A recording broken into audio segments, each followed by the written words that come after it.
2026英國國際食品飲料展目前正佇英國倫敦來舉行，市長黃偉綽嘛首次組團到英國來參展。市長表示，今年台南是以着城市的名義來參展，同時嘛是台灣除了花蓮以外第2個縣市參展。事實上，英國食品展現場人山人海，看到是一個英國最大的食品展，也是廣受歡迎的一個食品展。那麼去年台灣第一次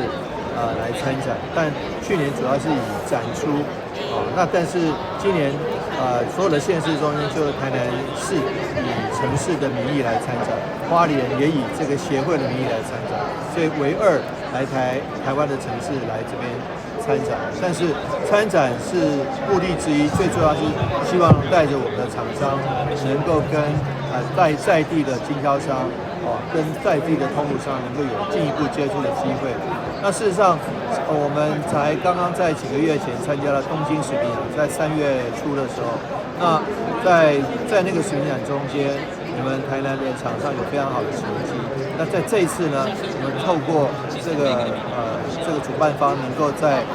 英國食品展這邊能夠接觸到許多優質的通路商跟這個不僅是 to B 而且 to C， 我們也希望說第一次參展，也希望能夠開出紅盤，有很好的成績，也能夠對英國的這個食品業跟它的食品市場有更深一層的認識。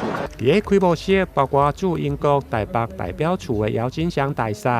英國大林肯郡占星司市長、歐洲台灣商會聯合總會長鄧貴賓攏到場出席。會中並且見證先轉國際公司佮佇英國貿易商簽署合作的備忘錄。這屆台南組隊到英國來參展，因應歐洲市場對着健康佮着有機的重視，主打水果佮農魚的加工品，望透過英國的市場，讓台南的農漁產品行向世界。